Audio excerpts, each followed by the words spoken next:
Rants at the Movies, a podcast that recently started ranting about DC animated films. I'm one of your hosts and jack of all trades, Mono, and she's the inventor of the underground pneumatic coffin transport system. It's my co-host and master of none, Kira. I fucking wish I was. I'm pretty sure there's a way that if you integrate like some screens, you can basically end up with a pile of dust at the end. And it's like, you know, a less harrowing... I just want to know why. It was to move the coffins to the cemeteries. Just do it the traditional way. What, trains? Any way other than an underground pneumatic tube system. It's just bizarre. Trains are by road. That's still like the way we do it. Like... Yeah, by road is fine. In the back of a car. Fucking... But it's through Gotham, so yeah, no. Well, I suppose it's the implication that there's that many that have to be transported. Yeah, I think it's like an integrated system from like all the hospitals. From the hospitals. Just drop the coffin down the hole there and drop it into the old pneumatic coffin system. Yeah, Grammy broke the bloody speed of sound. Yeah, the old... And her hip. The old PCS, the pneumatic coffin system. Anyway, we're I was like, P? I forgot that pneumatic started with P for a second. Anyway, we are ranting Gotham Knight today. And that is Knight with a T, not Knights with a TS, like I said last week, because that is either a video game or that show on the CW. Yeah, not neither, that one. Neither of which are we ranting about today. No, not those ones. This was from 2005? 2005, because that was Batman Begins, I think. This is in between. This is supposed to be like in between Batman Begins and The Dark Knight. Yeah, because this is like 2008. Yeah, it's kind of an animatrix style, but more in line with Chronicles of Riddick Dark Fury. Kind of fills in the gaps. Yes, yeah. Whereas Dark Fury is like one storyline. This is like an anthology. Yeah, it's set between the first two Nolan films. I was about to say the two Nolan films. I wish there was only two Nolan films, but that's a different story. In my mind, altogether. there is only two Nolan films. But yeah, it's supposed to be set between them. But the directors have said it can kind of fit in any old Batman continuity, which it more or less can. Yeah. With the exception of everybody being crazy in the Narrows. That's a very Nolan-specific thing. Yeah, they're like, oh yeah, the Narrows is one gigantic prison colony now. And you're like, oh, okay, I know Gotham was bad, but... Well, no, it's not. It's after... the asylum, so I assume it's supposed to be after Scarecrow made everybody in the Narrows go nuts. Yeah, it's the ending events of the first film, if you haven't seen it. Sorry. Yeah. Come on. Everybody's seen it at this point. Going to see it with a very good friend of mine before he went in for open heart surgery. Oh, and then he thought he was Batman when he came around from surgery. Yeah. Very fond memory of Batman Begins and going to see that in the cinema. But yeah, where all the other DC, well, most of the other DC animated films, there's a few that are like originals and things like that. This is the only one of the early ones anyway that's not based on a comic book run. No, as we said, it's set between the two films. Yeah, and it was more of a tie-in to those. Here's some stuff that's halfway through because we aren't finished in like post-production. I don't know where it came from specifically, actually, because this one doesn't really have any special features. I think it was just... Yeah, this just kind of exists out there on like collections. Yeah, I don't think it got its own release or anything. It did. Does it? Yeah, it did, and it even got a limited cinema release in Australia when there was like a Madman Anime Festival on there. Oh, sweet. But it just for whatever reason it's released under the DC02 that whole big thing. Yeah, well, it is Kevin Conroy. Yes, that's like one of the best things about it. A lot of the team is like it's Andrea Romano doing all the voice direction and casting. Because she's just incredible at that. Yeah, the voice casting and in particular Kevin Conroy are one of the things that I really like about this. Oh, Kevin Conroy. Oh, yeah. Thanks for reminding me. Well, better now than later when it's one of the ones with Mark Hamill. Yeah, I suppose. I had completely forgotten about that. Yeah, no, that was a very, very sad day. I was in work that day and I was so upset for my entire shift. Yeah, I would have been happy in my ignorance there. Yeah. But... Yeah, no, the voice casting is great. It is great to have Kevin Conroy in it. He is the voice. He is Batman to me, and he always will be. He is the Batman that we grew up listening to. He voiced like him in most of the games. Yeah, nearly until these came along. Actually, until these series of films came along, he was the Batman voice I was most familiar with. That and Mark Hamill's Joker, and then these gave options out to people because they jump around in different characters' timelines and lives. Yeah. voices that we associate with them are like from a very specific period. So when they go back to like younger characters, and when they did like resets on timelines and they started with younger voice actors and have stayed with them as their voices have matured and the characters have grown up in the stories, which is quite fun. And actually on that, they had wanted to get somebody else to play young Bruce in this. Yeah, young Bruce is such a little shit. No. You know when he's in, like the flashbacks in India. Yeah. But Kevin Conroy was like, no, let me do it, and they were like, okay. Fuck it. I did enjoy this more than I was expecting to, because we said last week, or possibly it's the not week before, the strongest. It's not the strongest, and it's still not the strongest. But there was more to enjoy than I remembered. I've pinpointed my problem with this. I really dislike the first story. Yeah, well, I was going to say, before I start venting my well, also it's the first story, so we'll do a quick summary, and then you can say why you don't like it. Okay.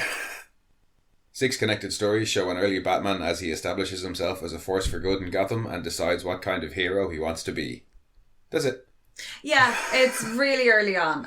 It's early Batman. The very first story, I get what they were going for, and it's a really good introduction to it, because it's 4 kids or 4 teenagers hanging out, and they're talking about this new vigilante, and they're doing that whole urban legend thing that kids do. We did it. Now, in fairness, we both grew up in rural areas, so we had like witches' houses. Oh yeah, there's always or the we didn't have like, there's a guy going around beating up people in the woods or whatever. Yeah, we didn't have any vigilante urban myths. Yeah, like in fairness, the most dangerous thing to us as kids were like electric fences. Well, at least for me, where I grew up, everybody I knew had at least one run with an electric fence. If either of us went skateboarding down the docks, we probably would have had some more dangerous things. Yeah, like we didn't hang out. We didn't hang out in docks. I know I was mostly forest and field. Yeah. Yep, drinking in the forest. Drinking in the forest, drinking on the beach. But dying of a hangover during the holiday. I don't really like this one at all, and when I was thinking back on it, this was one of the only ones really that I could remember, and I was like, and I think the whole thing's garbage. I get the whole thing of it's teenagers trying to one up each other, and they've all seen this thing, and they're like trying to embellish it, and making up these boogeyman stories, and it's how these legends and these urban legends like start as kids telling stories, and I heard this and I heard that. And I get what they're doing with it. And the stories themselves aren't bad. Like, they're actually quite fun. And the way the kids are talking to each other is really fun. When they're like, shut up, I'm making it better. Like, some of the they know that they're like... No, some of their lines of dialogue are terrible. Because they are tried to make them so urban. Yeah. For lack of a better word. But most of the banter, it's quite natural. And it is kids being like, I saw this and I saw that. Yeah, that's bullshit. But yeah, and calling each other out on it. But I think the thing I dislike the most about it, and it affects the way I watch it so much, is that I really don't like the animation style. Yeah, nail on the head. I don't like it to the point that if I'm just sitting listening to it, it's fine. But watching it, it just does something to it's like nails on a chalkboard. It's almost that kind of reaction to it. If we weren't watching this for the podcast, and now that we are podcasting about it, at any future time that I watch this, I will skip past that first story. I can't. It just doesn't jive with me. It was like in Diabolical Rant. They all have these weird fucking 5 mile wide like crotches with little skinny toothpick legs. On like stuck to the outside, and it's just I don't know why it bothers me so much, because I don't mind some of the stuff, like you've got each kid that has seen Batman, like you've got where he moves like a shadow, and that I really like that. Yeah, there's shadow bat. I don't like demon bat. Well, like flying bat. And then I don't like the actual like Batman bat. I think the robot looks stupid. Yeah. Well, I think a lot of it looks stupid, but I actually like the Batman at the end of the story. He's the best of the four, but he's supposed to be the actual Batman. And I get that, the way it's done, and I really enjoy that aspect of it, that they have them, each kid saw something slightly different. I have some issues with the safety on the top of that tower and that railing. Yes. Because that's not safe. That is not a good idea. I really don't like this story. I don't like the animation, particularly in any of the stories. It's not really. This is the worst. This is the most jarring. But this is the one that I really just He's got don't super like. pointy ears, though. I can't get past animation I don't like unless you've got a really, really good story, like or really, really good jokes if it's a comedy. Like I couldn't watch that 12-ounce mouse. That just pissed me off. Yeah. But that's kind of the way I we feel kind of about this I first had one. the same thing as well with fucking Diabolical and the one that was the guys that did Rick and Morty, and because that wasn't the animation style, so I'm much the writing predisposed style. to not like their writing style, and I was like, I was going into it going, I'll give it a shot, but like I was looking for things to pick out of it. Yeah. And I would have been pleasantly surprised by it. And in this, I am like... It's just not for me. I get what they were doing with it and I can appreciate it. I would probably just skip it in the future. I it doesn't... The rest of the 5 stories kind of seem to be connected to each other. This one is the one that you can kind of ignore. Yeah, there's nothing in this that would make you confused if you just skip to the second one, because it's just... The only connection is the fact that the guy they're transporting in the second one is the bad guy from the first story. One. Yeah. But otherwise, yeah. But it's just that you don't need to know that. It's just that, oh, look, Batman's just dropped off another person in Gordon's office. Yeah, narratively, not much happens in the first story. No. So, next? Yeah. Next is... Oh, sorry, the first one was called Have I Got a Story for You. The second one is Crossfire. And that's the one with the two cops. Yeah, with Alan and Ramirez. And this is where you get to go into the Narrows, and I have so many questions. Yeah, I'm still not overly down with the animation in this one, but there's a couple of things I do like. Flamey Batman. Flamey Batman. I like the animation style in this because it's very reminiscent of the comic book panels. Yeah. Of certain, there's a couple of different artists that have very much work in that style, and it's very reminiscent of that, and big explosions. When we were watching it, you said that animation style in particular worked better when it was much more static images and not a lot of action. When you have like this, so right, the still with the pan behind it. Except for when the car blows up and Alan gets blown like 6 stories high and lands on the roof and is fine. And then he jumps out of a window 4 stories up and doesn't break a leg either. I'm pretty sure he's bionic. Bionic Alan. Bionic Bally. But yeah, no, it's fun. The Narrows are insane. Well, yeah, they've just been abandoned.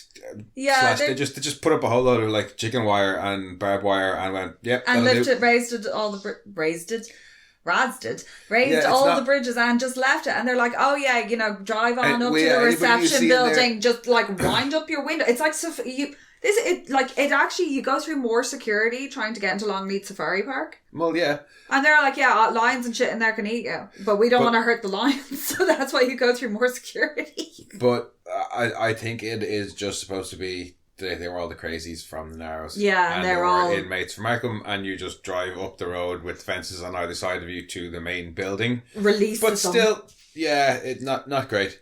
But Rob Paulson as Maroni is fun. Yeah, I do enjoy Maroni. I've always enjoyed Maroni.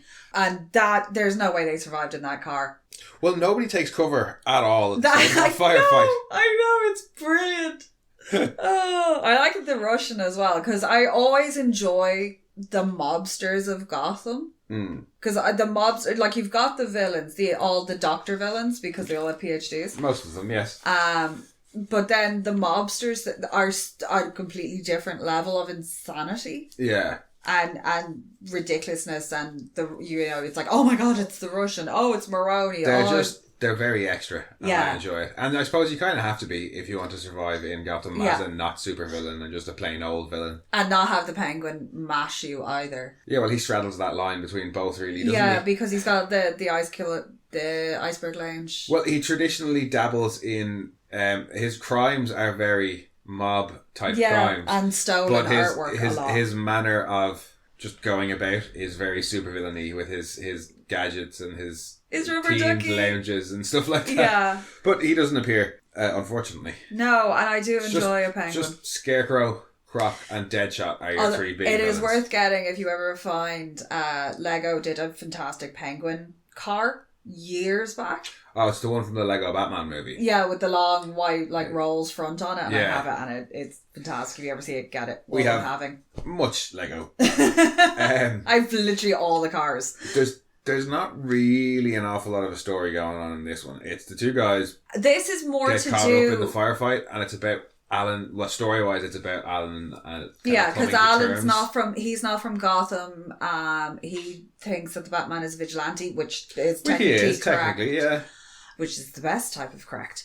And he's having issues coming to terms with this, and he can't understand why all the other cops are okay with this. And you do get that kind of explanation from Ramirez, who's like, you're not from here, you don't understand. I'm not, ashamed to be a cop. And that, we're going to turn a blind eye to this guy because this guy is finally able to do the things that we haven't been able to do because of the corruption that was inherent in the police department the whole way up the chain. And this guy's outside of it, but it's the only way that things can become better. Yeah. So they're willing to bend the rules. But also his whole thing is like, we shouldn't be transporting this criminal for Batman and running errands for a vigilante when we could be stopping a gang war.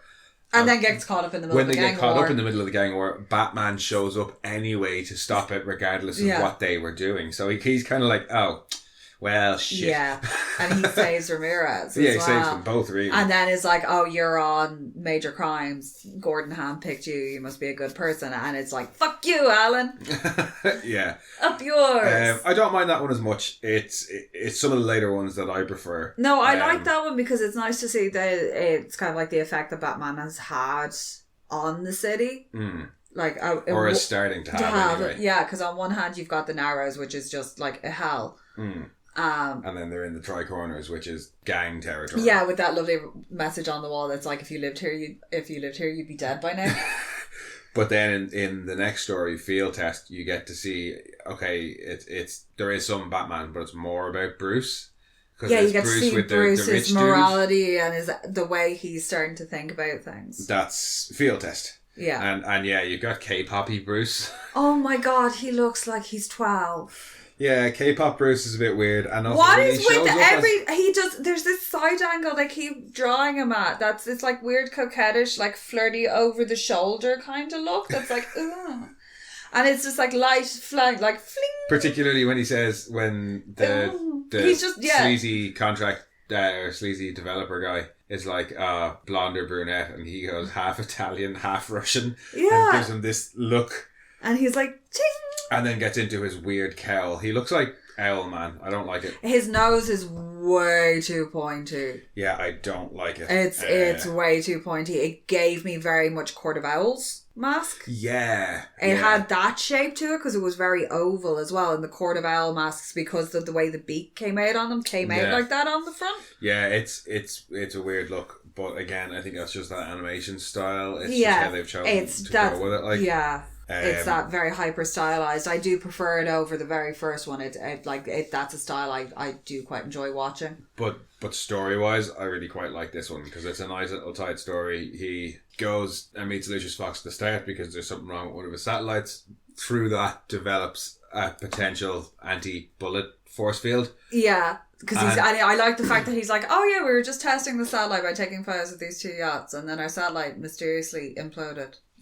Well, I think that just afterwards. I think it's to do with they're hiding out on the yachts. No. They use the gyroscope to move the satellites in space, and the gyroscope is what causes the electromagnetic pulse. Yeah.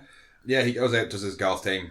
That's fun. That's fun, and then goes and hunts down the Russian, and his force field works a bit too well, and somebody gets a bullet to the shoulder. Yeah. And then D takes him off. Saves him and goes back to Lucius. Sort of saves him. I mean, because like in fairness, when he takes him to the hospital, he's like, I got a guy with a bull wound, and then he's like, here you go, yeet.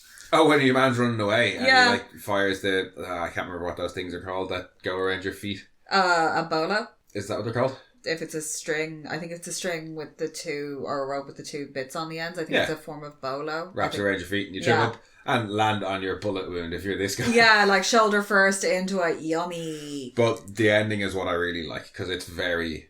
Yeah, when he gives it back and he's like, we can't use this. It works. Yeah, it works too well. I have to be the one putting my life on the line, not anybody else. Which kind of does bring you back as well to... Is it in that movie when he has got all the phones set up? No, that's in the next one. That is in that. But so it's a little bit of a setup going into that. I hadn't connected those two, actually. No, and given that this came out in 2008, it's possible that the writers of this might have had a sneak peek at what Nolan was up to and worked that in. But also the fact that Bruce does have some equipment developed that turns out to be a dud. And you see that later when he tests things. So it's nice to see it from early on. Yeah, no, I do. I think Field Test is the first one of the ones that I think is a bit stronger. Well, we both don't like the first one. No, Field Test is stronger. It's nice to see Bruce as a person. Bruce as Bruce. Bruce is Bruce, because Bruce is the disguise. Well, yeah, but even when he's Bruce, he's still trying to do good, because you've got that bit where he's talking to the developer about he's like, oh, I love the way dealings. You're trying to like redevelop an area, and the first thing you do is put in a golf course. Yeah, and then you find out he's potentially involved with the murder of an activist. Yeah, who didn't want him to. Just from the way Bruce says it, but it's still Bruce being a good guy and charming and flirty. Oh no, but good as in morally good. Yeah, and it's nice that you get to see because he does Bruce have trying to do good. He's like he expresses concern over his name being attached to anything like that, and Lucius Fox is the one who he's already on the trail. But he knows that Lucius was supposed to be playing golf with him, and Lucius had said no because his name's getting a bit too muddy for my liking. Yeah. I like there's little things like that go throughout the individual stories, because at the start of the second one there's a news story playing, and they mention the satellite getting launched. Yeah. And then later on in the Deadshot episode you get, or like Deadshot story, you get the closure on the developer guy, because he's actually one of the people who hired Deadshot to kill the activist, and Bruce gets that information, or Batman gets that information when he captures Deadshot. But I also appreciate Lucius Fox at this point, because it's nice to have a character that Bruce can be human with. And is he? Oh, he is in the first film. He is in Begins. Yeah. Because you don't get Alfred until the very end, so it's nice to have another kind of familial, somebody Bruce is actually friendly with. Yeah. And even though they're still playing the I don't know and you don't know and we're not going to say anything out loud because then you can't get in trouble if anything happens game. Yeah. Which I do enjoy, the delicate dance. And you see a little bit of it between him and Gordon in the next one, in Darkness Dwells. Gordon in this is a bit of a hard ass all the time. Like, they don't really make Gordon a personable figure, which he generally is. It is far more about Batman, and I think that's probably why I like where Field Test starts, because the first two stories are Batman from a third person perspective, and all the rest of them it's the myth and the legend. All the rest of the four are from Batman's perspective. Yeah. And Gordon doesn't really get a look in, unfortunately. No, neither does Alfred until the very end. No, but it is sassy Alfred at his finest. I don't know at his finest, but at least we get some sassy Alfred. I love a sassy Alfred moment. Of course. But none in this one, no. It's in Darkness Dwells is the one where he goes after Croc and Scarecrow. Can I just point out Croc looked shit? Croc looked shit. Batman's face looked shit. Batman's face. I'm going to have to find the picture when you put the tweet up. And there was a girl who made a sculpture of a clay face. Yeah. And it was magnificent. And then she dropped it. Yeah. And that is what his face looks like. It looks like the lower part of his cowl is four sizes too small. It's like and smushing all his cheeks forward. Oh, who's your little badgy Who's your cute little Batman? You're a cute little Batman. Yeah, it looks ridiculous. This is Do you know what he looks like? You know that? Do you remember there was the Bat Metal? Yes. He looks like Batman from Batman. Okay, so when I tweet about this episode, I have to put the picture of Batman from Gotham Knight. Yeah, and the picture of the Bat Metal, and then the smushed face. The smushed clay head. This is also the episode where we get the pneumatic underground coffin system. Yeah, because that's where Scarecrow set up shop. Because when he meets I'm surprised Joker hasn't taken it over, because that seems like a Joker-y type, like pneumatic tube system. Hello. Certainly, if you said there's no mole man in Batman, so if you said what Batman villain lives in the underground pneumatic coffin system, I wouldn't have said Croc. No. Now, if you said sewers, I'd have said Croc. Well, it kind of makes sense with Croc as well, because then he's just getting, meals delivered to his door. True. It's the original DoorDash. When Batman meets the homeless guy underneath in the ghost station. Yeah, and he says about Croc. He says, he's down there. I saw him head towards the Coffin Railroad. Yeah, I thought that was going to be some sort of euphemism. Well, no, there's a Coffin Railroad that used to run through London going out to the suburbs, because that's where the cemeteries were. Yeah. And I believe the original station still exists, but it is now something else. I think it's actually a museum. But there were coffin railroads in old cities because you had to be able to get them out. The cemeteries couldn't obviously be in the populated areas. They were generally out in the outskirts. So you did get them. So the logistics of coffin transport is a serious business. Yeah.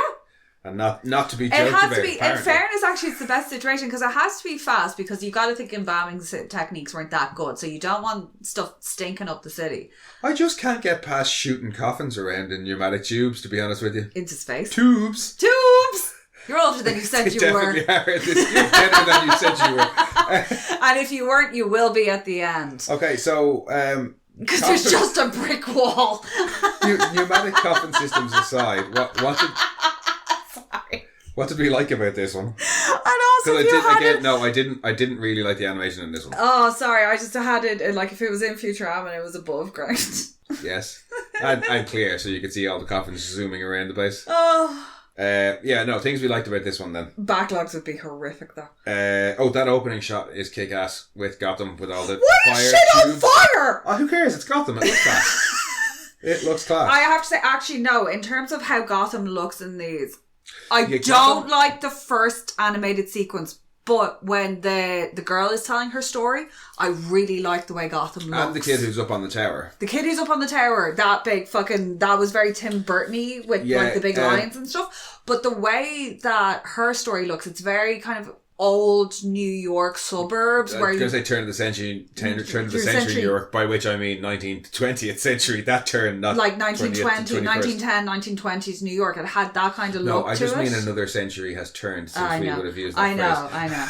But it's all that kind of really like golden hour colour where it's all warm, which is nice to see about because all the rest is very dark. So her one stands out because it's quite warm. It's also in the middle of the fucking day and it's a bat flying around.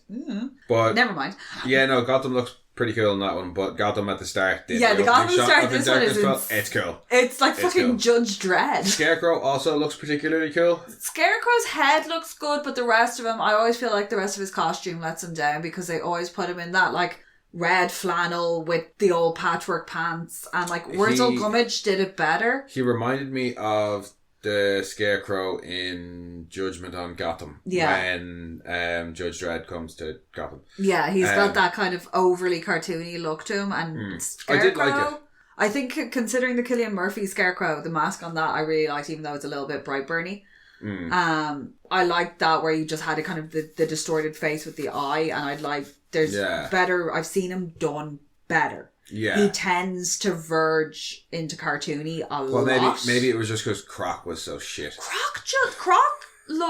I worked out what Croc looked like. Croc looked like Martian Manhunter when he's in one of his Mars alien types. Morphing around. Yeah, when he does one of his I'm going to be a big scary monster to scare people. Yeah, no. He didn't look like a crocodile. Or like what a person with that skin condition would look like. He was just this weird... No, but he was just like... He wasn't like a person who's like insane, and he wasn't like a crocodile hybrid thing.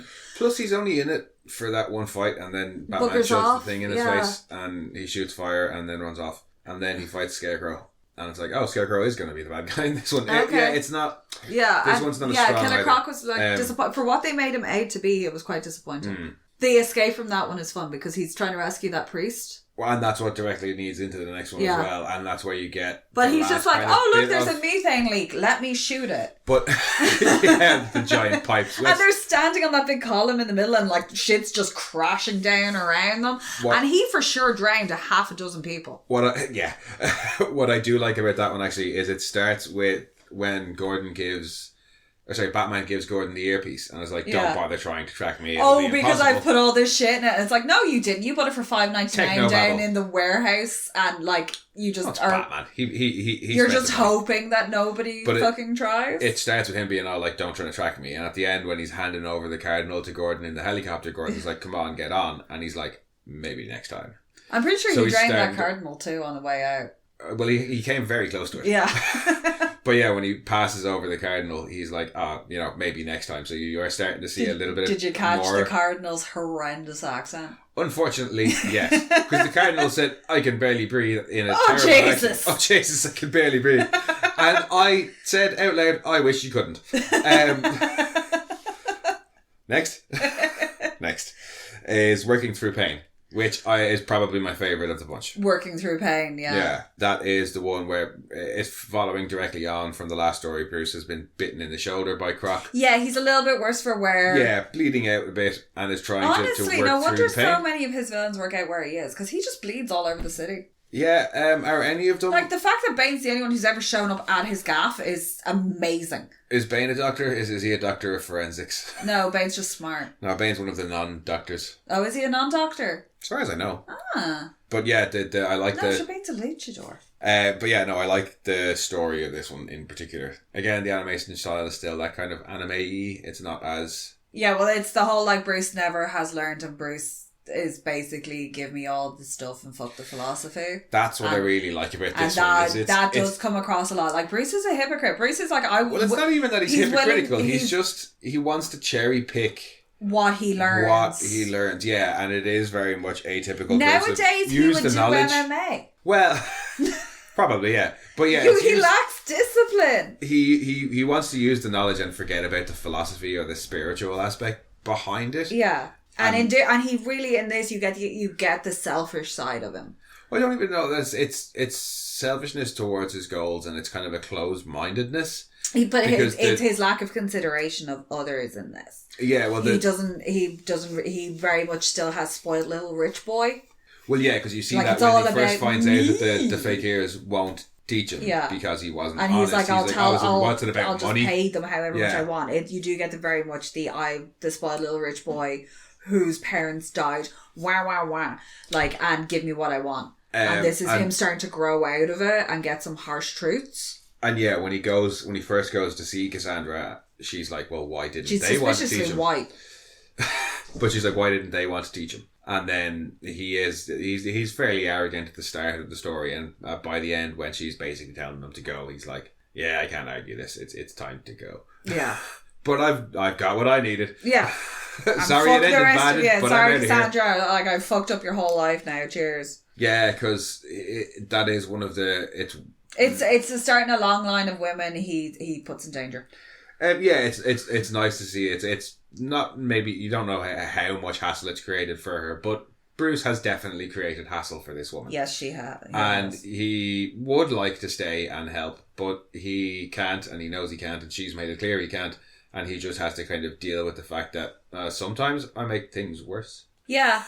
Yeah, meddling sometimes doesn't make things better. Yeah, he can't always make things better. And sometimes what looks wrong to him isn't necessarily... Like, what he thinks is the wrong thing to do, or the right thing to do, isn't necessarily always correct. Yeah, and it's nice that he's he doesn't have to fight all the time. That's the lesson he misses in this. Because when he's reflecting on... as he's working his way through the sewers to make his way back to Alfred, he's like having these flashbacks, and there's a bit where she says, or he asks her, why doesn't she leave if she's just getting this hassle, and she says, well, it's where I belong. Isn't there somewhere that you feel you belong? And it cuts back to Batman in the sewers standing on a whole load of trash bags, and I couldn't help but laugh. But I think that is the point they're trying to get across, that Batman is thinking back on this and feeling like, this is where I deserve to be. Yeah, you're down playing around in the mud. Yeah, I deserve to be down here in the mud, doing the dirty work and being miserable. Yeah. And I think that's what I like about Field Test, and what I like about this one is it's more it's self-reflective of Bruce and his own motivations too, because the whole point of this is that they won't teach him because he's driven by revenge and anger. And he's not willing to let those go. Yeah. And his inability to let them go means he reacts with violence. Yeah. Yeah. Which is what happens with Cassandra, is he's not willing to let, even though she's not doing anything, and she's told him not to do anything, and his reactions lead to her being injured. And well, she gets hit before he comes outside, and she's about to get further hit, but she's perfectly okay with that. Yeah. In the same way that, because she's like I said, they'll get bored and they'll leave her alone. They're doing it for a response. If they don't get a response, they'll stop it. Yeah. Now they're going to come back. Yeah. Because they're going to have to prove something. Yeah, they didn't get the response they wanted. And the next time they come back may not be. Yeah, and her only option might now be to move. Yeah. From the place where she belongs. Yeah. Well done, Bruce. But no, yeah, I think I really like Working Through Pain. It'd be my favourite of the 6 stories. He looks like such a little fucking shit in his Hawaiian shirt with his 5 At the little start, goatee with his stripes. His 5 little dots and his sunglasses, and he really is giving... Ronnie. He really is giving that fucking spoiled rich kid. Yeah, but I think probably my favourite. I like Deadshot too. I like the last one. I do enjoy Deadshot, but that's just because I actually really like the way Deadshot looks in it. Yes, Deadshot looks great. I really like the way Deadshot looks in it. Batman looks particularly good in it as well. And it's a very Batman-y, kind of classic Batman-y feel to it. And it's nice that you get the last story you are going. It's a bit actiony. Yeah, it's basically a big fight on a train. Yeah. It's a few minutes of setup and then a big fight in a train. Because, what is Gotham without the elevated train lines that are all horribly dangerous and are constantly blowing up? You get a couple of Deadshot setting up some very nice, impressive shots. Yes. 2 in particular. He looks great. You get some sassy Alfred. Oh, can I point out there is if you don't like any form of animal cruelty or violence, even in cartoon form, there is a mongoose snake fight in the previous one. Yes. Yeah. And it's that's where you get to see Indian Murderface. I nearly forgot about Indian Murderface. if you watch Metalocalypse, when in Working Through the Pain, there's a bit at the start where Bruce is finding out that the fake hairs won't teach him, and he's watching a mongoose snake fight. That's the bit I was saying. If you don't like it, I actually don't like it because I couldn't even watch fucking Rampage. But never mind that, because there's a guy to the right hand side of the screen who looks like Indian Murderface. But back to Deadshot. If you don't like that, there is a scene in that it is a bit. Yeah. I like the fact that the hit's not actually on Gordon, it's just to draw Batman out as well. Yeah, because Batman's the hit.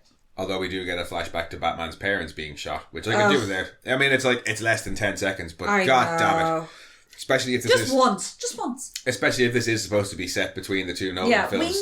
We just saw it. We know. His parents died after the Mask of Zorro. And Batman's... And I don't care whenever they update the movie, it's always the Mask of Zorro. No, because it wasn't in... Was it not Mask of Zorro? No, he goes to see Deflatormus. Oh, is he? They go to the opera and he gets scared by the bats because he fell down the well. Yeah, and they went to see Deflatormus. Which is a kid's opera anyway, and pussy. Sorry. Fuck your trauma.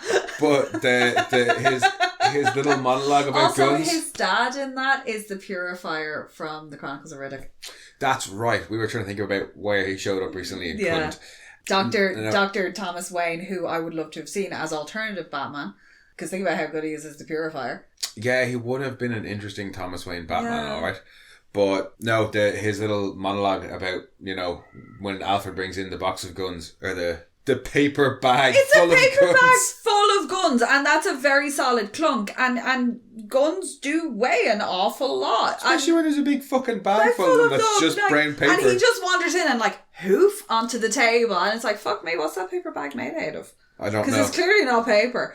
And then he's fucking having his weird jack off thing with the gun. When that's it. The heft. The heft. The power. The power of God. It's a bit weird. Yeah, and then he's pointing it around, and he's got his gun on the trigger. He's got his gun on the trigger. He's got his finger on through on the trigger, and it's anybody who's ever been trained in any sort of sidearm or gun, whatever, they know that you don't do that. Well, and he's pointing it at Alfred. Yeah, but I'm glad we get to see Alfred in this one. Yeah, Alfred has no time for any of your shit. Yeah, and as you said, Deadshot looks great. Deadshot looks great. There is a great bit there where he's like, Alfred, help me, you're going to have to help me up. And it's like, no, I can't. I can't swim. That's the end of the last one. Yeah, can't swim. That's the whole thing of him actually not feeling deserving of when Alfred comes to save him. He's like, let me help you. And he's like, I can't. No, I can't swim, you'll just have to save me. I do. The last two I think are probably my favourite, Working Through the Pain and Deadshot. The only thing that I think I don't really like about Deadshot is there's a couple of bits where... Oh, Deadshot's for sure dead when he wangs him off, when he's got him hanging off the side of the train and he gets hit off that buttress. That's just some funny shit. Sorry. That guy's brain is officially scrambled egg. And there's a bit... And he's like, don't kill me! He's like, don't kill me. He's like, I was just... And he pauses for a second and then says, doing my job. And it's almost like he pauses and goes, he's about to say, I was just following orders, and then goes, no. That's what Nazis say, Deadshot. Say something else. But no, what I don't like about it is when there's a couple of close-up shots of Deadshot and Batman talking, and it does not match up to what they're saying at all. But I saw a thing in the trivia that normally for Batman the animated series, they did all the voice acting first, and then the animators did the animation. Did it the other way around. But they did it the other way around for this, and it doesn't show particularly bad, except for in this one. Yeah, that's the only thing that I really don't like about it. No, this one I enjoy the feel of it. It's very much kind of like old school Batman. I do love, as they're coming, the two trains are passing each other, coming up to the shot, and it's from Deadpool's perspective. Oh, when he slides open like Deadpool. Whoops, wrong franchise. Yeah. And he slides open the door and you can see it coming, you get the two high speed. Passing, yeah, and he's gearing up the shot and then it follows the bullet. Oh, and the incredibly realistic butterflies in working through the pain that were so realistic. That our cat wanted to jump at the projector screen. Yeah, that wouldn't have been fun.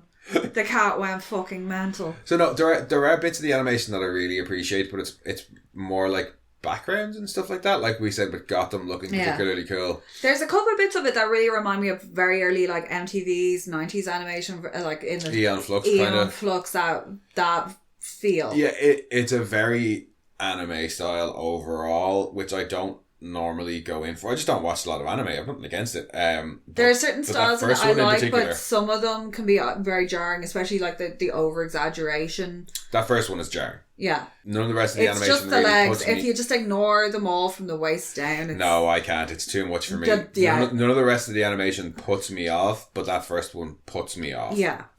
Anything else about the overall that we particularly liked or didn't like? No, I actually enjoyed it more than I thought I would, because it's that first one puts me off so much, but the story through it, I always forget that it's 6 stories. Yeah, I thought it was. I think I said it was 5 because last week. Because it feels like it's 1 and then 2 more, because the rest of them do work so well together. Yeah, it's like, and the animation styles are slightly different but flow into each other. So it goes from where the kids are really, really harsh and exaggerated, it slowly softens to slightly more realistic. Yeah, and that's the kind of separate one, whereas Crossfire and Field Test are more linked together. Yeah. And then there's kind of a break, and you get a different animation style within Darkness Dwells. Yeah, so it goes from this kind of over-exaggerated from the kids' storytellings to becoming more realistic as the story kind of goes along. And then, in Darkness Dwells and Working Through Pain are quite linked together, and then Deadshot is the last one. It's kind of a standalone, but it links back bits of all of them together, because Deadshot is coming after him because he's causing the Russians and all these gangs so much hassle. And then is also linked with the developer guy, because that's who also hired Deadshot. And it caps it off nicely. Yeah. And I think there was, especially compared to the things I said last week, there was a lot more for me in this to appreciate than I thought. Tended to be more the narrative stuff. Yeah, the story arcs throughout it are interesting, because you're getting to see a good look at Bruce's psyche in the early stages of Especially Batman. then at the end of Deadshot, when he says, and when he goes into it, I was like, oh, because he's like, I swear, it was just like being back in that alley. But he says, I feel like I've been chasing those 2 bullets my whole life, and then says it's a fool's dream, and almost seems to be considering giving up being Batman altogether. Yeah, well, that's kind of the crux of year 1 as well, is it too difficult to continue? Yeah, and he's kind of been thinking back in the previous one about the stuff with Cassandra and everything that's gone on in the previous stories. And overall I do like it. I prefer the addition of Cassandra as a mentor, a female mentor that gives him a life lesson, as opposed to, I was going to say Monica Bellucci, but it's not Monica Bellucci in the third one. Oh, it's Forehead to Tase. It's Marion Cotillard. Got T-ad, however you pronounce it. Forehead to Tase. Forehead to Tase.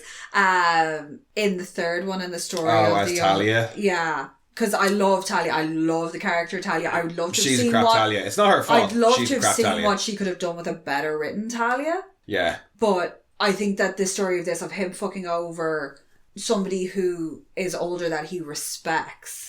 Yeah, somebody who has been a teacher or a mentor. To him, who has taken him in and is doing, she knows that they've declined to teach her, and he tells him the story that she snuck in as a man. Yeah. And that's how, she's managed to do this, but she did it for the right reasons, and she's still been removed. Yeah. As opposed to the story. And she even says, I failed you.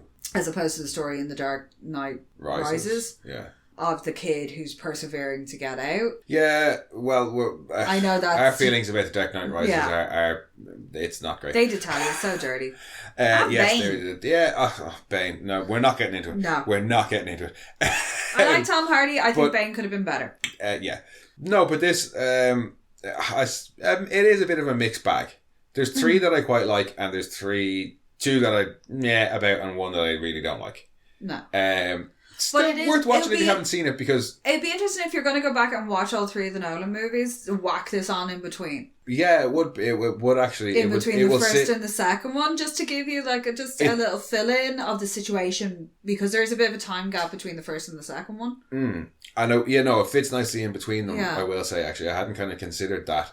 In that sense, yeah, they would. They're a nice addition. Because in fairness, that's how I watched Riddick. It's a Pitch Black. Dark Fury. Yeah, and yeah, no, in its right place, actually, in context, it probably is some of the story stuff would be a bit better. Yeah. It just gives you some wrapping up as well of loose ends. Yeah, on its own, a bit of a mixed bag. If you like anime more than we do, you might love it. Yeah. It's still worth a watch, I think, definitely. Yeah, no, it's fun to see, because early life Bruce, you don't really get that much of like the earlier, like year 1, year 2, but him grappling with this persona and this mission is always makes for an interesting dynamic to the story. Yeah, and there certainly hasn't been much in the way of like feature length adaptations of it. No. You know, and also plenty in the comics, plenty in cartoons. Use his persona as Bruce to affect change, beginning that to was bring really nice, that in. That was really nice addition and field test. Because that's something I appreciated in the Nolan films, that Bruce was as important as Batman. The things that Bruce did were having as much of an effect as the things that Batman was doing, and seeing the beginnings of that, of him being able to mesh the two together, and having Kevin Conroy be the one that's there as well. It was. I'm not gonna lie. It's a little bit jarring when you have like literally 12-year-old looking Bruce and Kevin Conroy's voice coming out of it. Yeah, that's probably the hardest thing about field test is K-pop Bruce with Kevin Conroy's Batman voice is it's a bit weird. But no, I think that about wraps it up for Gotham Knight. We mentioned last week that we were doing these in order, but we were skipping the New Frontier because we want to wait until we can watch all the good special features on that. So that means that next week is Wonder Woman. Yay, Steve Trevor! Yeah, looking forward to that one. I love Steve Trevor. But thank you for joining us today, guys. In the meantime, if you want, you can head back and listen to our previous rants. We did Superman Doomsday last week, and we have dipped our toe. The old one, because there's 2. Yeah, we have dipped. Well, no, the other one is called The Death of Superman. Oh yeah. We dipped our toe in animation before when we did a Don Bluth month. Yes. And we have many other episodes and a whole other podcast about the boys where you can check out some of that stuff too if you'd like, or you can come and chat with us on Twitter. Because I will not call it that other stupid name. No, why? He won't call his daughter by her name, so why should we call his thing by... Yeah, and he's a big old twat. Yeah. So yeah, you can come and chat with us on Twitter, @rantsmono, on Instagram, @monorants_the_boys, or you can send your own rants to monorantspodcast@gmail.com, and we'll be back next week. Bye-bye. We are Science Fiction Remnant. This is the Funny Science Fiction Podcast. We are the Caribbean Science Fiction Network. We are Monorants. We are One Accord Level 2 Podcast. This is Jesse from Sudden But Inevitable and Open Pike Night. This is Sci-Fi.